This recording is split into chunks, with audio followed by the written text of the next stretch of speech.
അള്ളാഹു താല നമ്മോട് പറയുന്നത് ക്ഷമിക്കാനാണ്. ഒരാളെ കഷ്ടപ്പെടുത്താനോ ഒരാളെ പ്രയാസപ്പെടുത്താനോ ഒന്നും നമ്മുടെ മതം നമ്മോട് പറയുന്നില്ല എന്ന് മാത്രമല്ല, ഒരു മനുഷ്യനെ കഷ്ടപ്പെടുത്തുന്നത് ഒരു മുസ്ലിമിന് യോജിച്ചതല്ല എന്ന് മാത്രമല്ല, ഒരു നിലക്കും ഒരു മുസ്ലിമിനെയും ഒരു മനുഷ്യരെയും പ്രയാസപ്പെടുത്താനോ വിഷമിപ്പിക്കാനോ നമ്മുടെ മതം അനുവാദം നൽകുന്നില്ല. പിന്നല്ലേ സ്വന്തം ഭാര്യയെ പ്രയാസപ്പെടുത്തുക, പിന്നല്ലേ സ്വന്തം ഭർത്താവിനെ തിരിച്ചിങ്ങോട്ട് പ്രയാസപ്പെടുത്തുക. പ്രിയപ്പെട്ട സഹോദരന്മാരെ, ഒരു നിലക്കും ഒരാളെ വിഷമിപ്പിക്കുകയോ പ്രയാസപ്പെടുത്തുകയോ ചെയ്യരുത്. ഇന്നത്തെ ഖുതുബയിൽ ഒരു കാര്യം സൂചിപ്പിച്ചിട്ടുണ്ട്. വിവാഹിതരായ ആളുകളെ പ്രത്യേകം വിളിച്ചുകൊണ്ട് പറഞ്ഞത്, അയ്യുഹൽ മുതസബ്ബിജൂൻ, ഓ വിവാഹിതരെ, ഈ ത്വലാഖ് എന്നുള്ളത് അത് എപ്പോഴും തുറക്കപ്പെട്ട ഒരു വാതിലൊന്നുമല്ല. ലൈസ ത്വലാഖു ബിബാബിൻ മത്റൂഖ്, ഏത് സമയത്തും വരാനും ഉപയോഗപ്പെടുത്താനും പറ്റിയ ഒരു കവാടമല്ല ഈ ത്വലാഖ്, വിവാഹമോചനം എന്ന് പറയുന്നത്. പിന്നെയോ അത് അനിവാര്യ ഘട്ടങ്ങളിൽ മാത്രം ഉപയോഗപ്പെടുത്തേണ്ട, ഗത്യന്തരമില്ലാത്ത സമയത്ത് മാത്രം ഓപ്പൺ ചെയ്യേണ്ട എമർജൻസി എക്സിറ്റ് ആണ് പ്രിയപ്പെട്ടവരെ ത്വലാഖ് എന്ന് പറയുന്നത്. അത് ഉപയോഗപ്പെടുത്തി ഭാര്യയെ കഷ്ടപ്പെടുത്താനോ തോന്നിയതുപോലെ ത്വലാഖ് ചെല്ലാനോ നമ്മുടെ മതം അനുവദിക്കുന്നില്ല. പ്രിയപ്പെട്ട സഹോദരന്മാർ, ഇതിനോട് ചേർത്ത് വായിക്കേണ്ടതാണ് സിഹർ. ഇന്ന് സിഹർ വ്യാപിച്ചുകൊണ്ടിരിക്കുകയാണ്. ചെറിയ നിസാരമായ വൈരാഗ്യത്തിന്റെ പേരിൽ, അസൂയയുടെ പേരിൽ മറ്റുള്ളവർക്കെതിരെ സിഹർ ചെയ്യുകയാണ്. അതെ, ഖുർആൻ പറയുന്നുണ്ട്, ഒരിക്കലും സാഹിർ വിജയിക്കൂല കേട്ടോ. സാഹിർ ഒരു കാലത്തും വിജയിക്കുകയില്ല. സിഹറിന് അസ്തിത്വമുണ്ട്, അത് ഫലിക്കുകയൊക്കെ ചെയ്യും.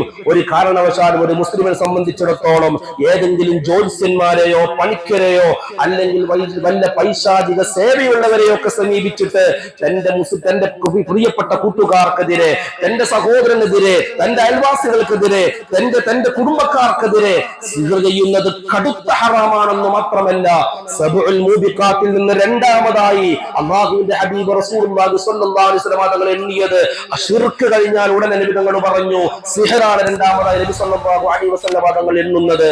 അതുകൊണ്ട് മാത്രം പ്രിയപ്പെട്ട സഹോദരന്മാരെ, സിഹർ പഠിക്കലും അത് പഠിപ്പിക്കലും അതുമായി ബന്ധപ്പെടലും കടുത്ത ഹറാമാണെന്ന് മാത്രമല്ല, ചില ആളുകൾ പറഞ്ഞു അതുകൊണ്ട് ഇസ്ലാമിൽ നിന്ന് തന്നെ പുറത്തു പോകാൻ സാധ്യതയുണ്ട് എന്ന് ഫുഖഹാക്കൾ അഭിപ്രായപ്പെട്ടിട്ടുണ്ട്.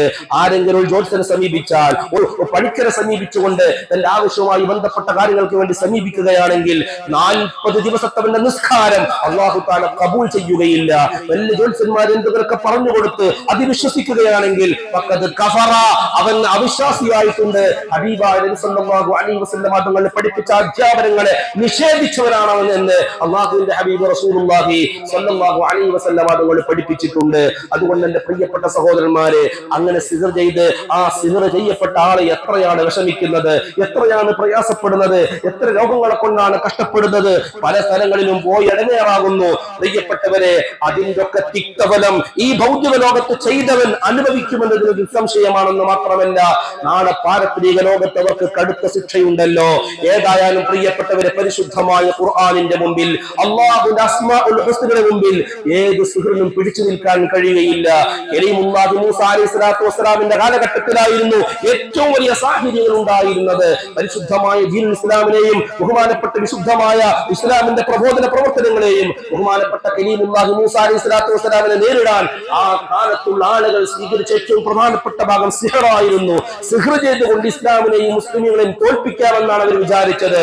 പക്ഷേ സിഹർ ഉപയോഗിച്ചവർ പാമ്പുകളെ ഉണ്ടാക്കി, അവർ വ്യത്യസ്തമായ ജീവികളെ ഉണ്ടാക്കി ഭയപ്പെടുത്തിയപ്പോ അല്ലാഹു സുബ്ഹാനഹു വ തആല കലീമുല്ലാഹി മൂസ അലൈഹി സ്വലാത്തു വസ്സലാമിന് നൽകിയ ആദം നബി അലൈഹി സ്വലാത്തു വസ്സലാം സ്വർഗ്ഗത്തിൽ നിന്ന് കൊണ്ടുവന്ന വടിയുണ്ടല്ലോ, ആ വടി അങ്ങിട്ടതോടുകൂടെ എല്ലാ സിഹറുകളും ബാത്തിലാവുകയാണ്. സിഹറിലൂടെ ചപ്പടി വിദ്യയിൽ ഉണ്ടാക്കിയ എല്ലാ പാമ്പുകളെയും എല്ലാ സർപ്പങ്ങളെയും ബഹുമാനപ്പെട്ട കലീമുല്ലാഹി മൂസ അലൈഹി സ്വലാത്തു വസ്സലാമിന്റെ വടിമ തകർത്തു തരിപ്പണമാക്കുകയാണ്. പ്രിയപ്പെട്ട സഹോദരന്മാരെ, അതാണ് പരിശുദ്ധമായ ഖുർആൻ പറയുന്നത്, വലമ്മാ ജാഅ അസ്സഹറത്തു ഖാല ലഹു മൂസ അൽഖൂ മാ അൻതും മുൽഖൂൻ ഫലമ്മാ അൽഖൂ ഖാല മൂസ മാ ജിഅ്തും ബിഹി സിഹർ, എടോ നിങ്ങൾക്ക് ചെയ്യാനുള്ളതൊക്കെ നിങ്ങൾ ചെയ്തോളൂ, എല്ലാം നിങ്ങൾ ചെയ്യൂ. അവർ സിഹറൊക്കെ ചെയ്തപ്പോൾ മൂസ നബി പറഞ്ഞു ഇത് സിഹറല്ലേ. ഫലമ്മാ അൽഖൂ ഖാല മൂസ മാ ജിഅ്തും ബിഹി സിഹർ ഇന്നല്ലാഹ സയുബ്തിലു ഇന്നല്ലാഹ ലാ യുസ്ലിഹു അമലൽ മുഫ്സിദീൻ. ഒരു കാരണവശാലും പ്രിയപ്പെട്ടവരെ, മുഫ്സിദീങ്ങളുടെ കാര്യങ്ങളൊന്നും ഒരിക്കലും നടപ്പിൽ വരുത്തുകയില്ല, അതൊന്നും വിജയിക്കുകയില്ല. നിൽക്കുകയില്ല, അതൊക്കെ തകർന്ന് തരിപ്പണമാകുമെന്ന് പരിശുദ്ധമായ ഖുർആൻ പറയുന്നുണ്ട്. ഏതായാലും ഒരു മുസ്ലിം എന്ന നിലക്ക് പ്രിയപ്പെട്ട സഹോദരന്മാരെ നമ്മൾ ക്ഷമിക്കേണ്ടതുണ്ട്. ഒരു മുസ്ലിമിനെയും നമ്മൾ വേദനിപ്പിക്കരുത്. അല്ലാഹു സുബ്ഹാനഹു വ തആല യഥാർത്ഥ മുസ്ലിമായി ജീവിക്കാൻ നമുക്ക് തൗഫീഖ് നൽകട്ടെ. അൽ മുസ്ലിമു മൻ സലിമൽ മുസ്ലിമൂന മിൻ ലിസാനിഹി വ യദി. രണ്ടാമത്തെ ഖുതുബയിൽ നമ്മൾ സൂചിപ്പിച്ചല്ലോ, യഥാർത്ഥ മുസ്ലിം എന്ന് പറഞ്ഞാൽ അവൻ തന്റെ നാവ് കൊണ്ടും അവന്റെ കരങ്ങളെ കൊണ്ടും മറ്റൊരു മുസ്ലിമിനെ വേദനിപ്പിക്കരുത്.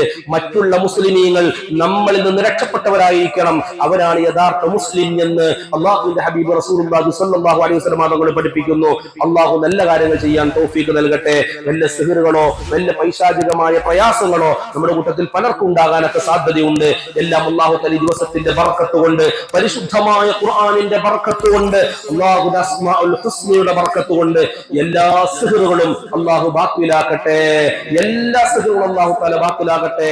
നമ്മുടെ ജീവിതത്തിൽ അല്ലാഹു തആല ഖൈർ, ബറക്കത്ത്, റാഹത്ത്, സന്തോഷങ്ങൾ നൽകട്ടെ.